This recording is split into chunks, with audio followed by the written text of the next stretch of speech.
Well, how y'all are this afternoon? This is your old buddy George Jones over at the Bergen Gun Range.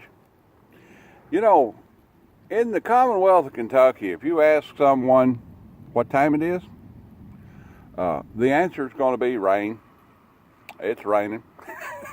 It's always raining in Kentucky. So here we are with our next installment on, hey, I got this old used gun. The old used gun I got today is an SKS. It's a little bit different SKS. It is a Romanian manufactured SKS. Now, the, what is it? SKS, Semi-Automat Carbine Semenov. Yeah, SKS.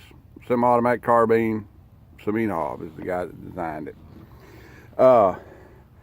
There's a, I don't know, it's 23 millimeter anti-tank gun. It's also designed by the guy that designed the SKS. And it looks a whole lot like a SKS with a real bad thyroid problem. It is the PTRS. Yeah, PTRS. You don't see them around much. You probably won't see me reviewing one, but there is such a thing. And the guy that designed this, Anatoly Semenov, he designed a bunch of stuff for the Russians before and after World War II. This gun came online in 1944 for the Russians as a semi-automatic carbine. This particular gun is a Vietnam bringback.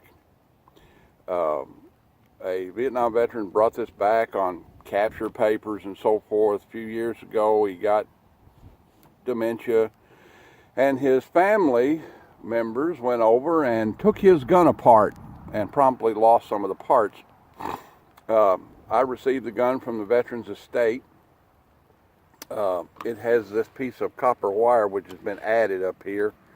I think that's been added there to keep the bayonet from wiggling, you know, keep it from dropping down here where the recoil might drive the point of the bayonet into your hand.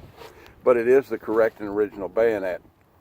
I went out and gathered up the parts to put this gun back in some kind of order, and the best place I have found to get SKS parts, if you take a notion you need SKS parts or AK parts or that sort of thing, is Mike Owen's business, Meridian Ordnance, up in Mount Sterling, Kentucky, meridianordnance.com.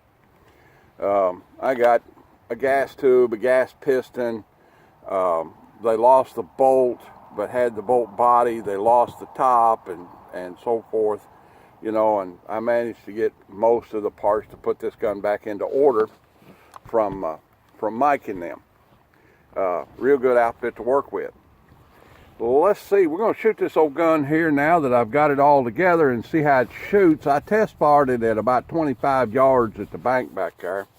I think it's got about a half of a hind end of a zero in it. Let's put an old stripper clip in here. See if we can get that guy to go in there. Come on, go in there. Keep going, keep pumping it. It'll go eventually.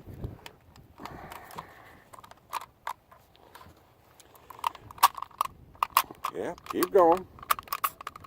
Sometimes you get stripper clips that work real smooth, and sometimes they just don't. It's just like that. 10 rounds in the box. That guy in battery. Lead it up over here, and let's see how it shoots. Boy, gun fits in the stock really loose, so I don't know how this is going to work out. Let's try it.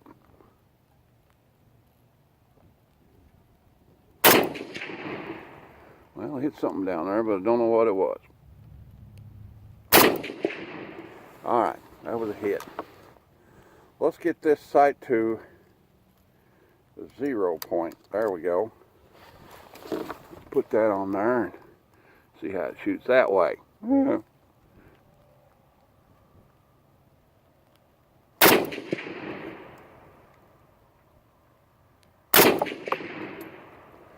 Well, I'm not hitting it. Apparently, I'm going to have to work on this one.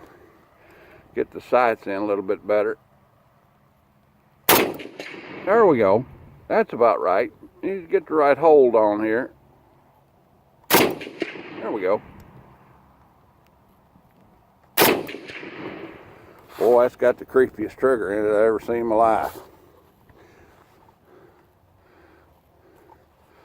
You know, the Russian military post-World War II really wasn't worried about things like Camp Perry.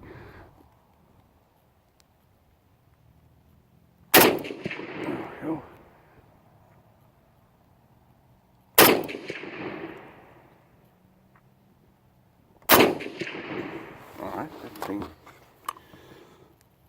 Yeah. I think the front sight probably needs to be adjusted. There is a tool that you use. I don't have it with me, and it'd be too lengthy to explain how or use the tool. But there's a tool that you can do most of the fine adjustment on the front side of a SKS. You have this tension drum right here that the front sight post is screwed into. You can adjust the front sight post for elevation, and then you have a little clamp gizmo that you twist that pushes that over there, a sight pusher. Of course, on the front sight adjustment, it's always opposite of what you want. If you want to go up with your bullet impacts, you go down with your front sight, and if you want to go up with your bullet impacts, you go up with your rear sight. So in the front sight adjustment, it's always opposite of where you want the bullet to go. The sights on an SKS are typically graduated to 1,000 meters. Okay. On the front sight, on the rear sight raft, you typically have this raft that comes down like this, and then you have a high notch. Okay, what that is when it's in the lowest setting, it's at the 0 point. Okay. Then when you pull it back a little bit more and get it up on that little high spot, that is the 330 battle sight setting. So when you're zeroed at 100, you pull it up on 330 battle sight, and what that does is it allows you to impact a humanoid size silhouette target somewhere between the base of the neck and the belt buckle at any given range you shoot at. Okay? So that's how that sight is actually supposed to work. This guy's not as accurate or not as zeroed as well as I would like to. It's raining today, you know, and what the heck, let's shoot a little bit more. We got some minutes, we got some time. See if I can eyeball it in there a little bit better. Let me shoot this gun a little bit more. You can load it with a stripper clip, or you can load it in a conventional manner just like you would any high-powered rifle. You have to bear in mind when you're loading the SKS manually like this, there's a little piece in there that the follower pushes up, and that retains the bolt to the rear. It's possible to reach in there and put that rim of the cartridge on that piece that is the slide stop essentially, and depress it as you're depressing the cartridge into the magazine, and the bolt will slam shut on your thumb. Okay? So you have to be mindful of that when you're loading them in there one at a time. Make sure you get them all lined up just right. That feels like about 8, 9, 10. I think it's full. Yeah, it's full. Okay. And then just pull her to the rear, let her go. If you don't know an SKS, you're not familiar with one, basically the safety is here. It's a lever. You push it up, it cocks the trigger a little bit. Down is off. The SKS is a gas operated rifle. It has a long stroke gas piston in here, which goes back and strikes a short stroke gas piston, which is housed here in the sight block.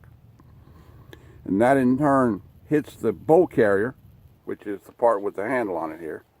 And then the bolt is down inside the gun, and it's basically a counter wedge type of thing, and it pushes it back there, cocks the hammer, goes back forward and strips off another one, and it all starts over again. All right, we got her up here.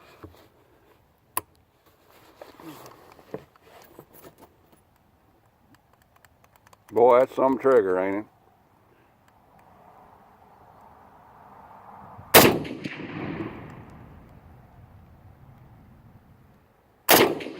There we go.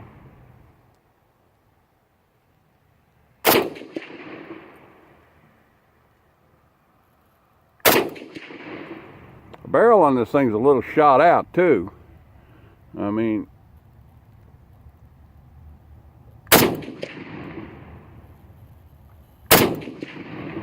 it's not the tack driver I'd like for it to be, but at least it's hitting the backstop.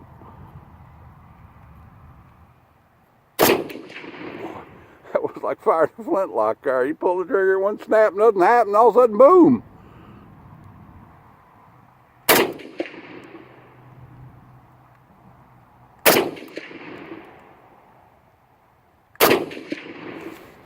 Well, that's 10 more. I think I hit it twice.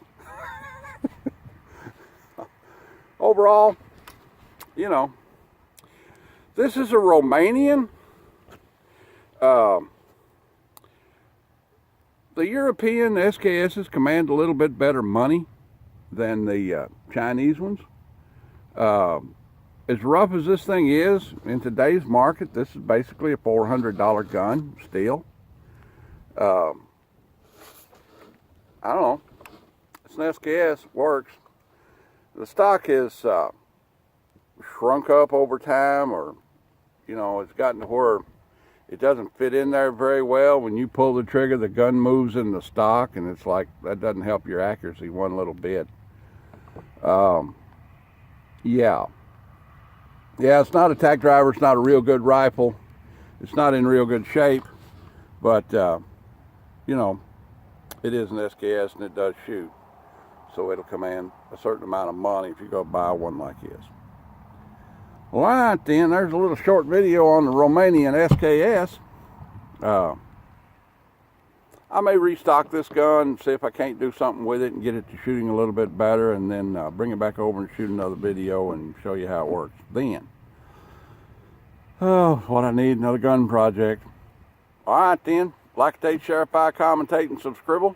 Drop an old $1 in a Patreon bucket on the way out the door if you want to, and if you don't want to, that's fine. I'll still make content for you. All right then, we'll see y'all.